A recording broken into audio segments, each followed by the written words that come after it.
Lapor Seminar Tata Kelola Pemerintahan se-Aceh tahun 2018. Siap, mulai.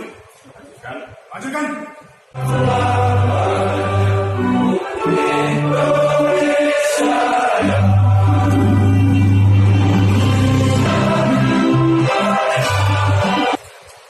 Tujuan utama seminar kita lakukan hari ini adalah sebagai wadah untuk silaturahmi di antara sesama aparatur pemerintahan di Provinsi Aceh.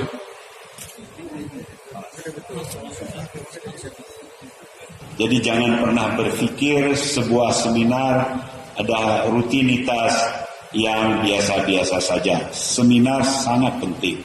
Oleh karena itu penuhnya kursi pada hari ini kita syukuri bahwa kita semua sehat, pikiran kita jernih, mudah-mudahan seminar ini bisa bermanfaat.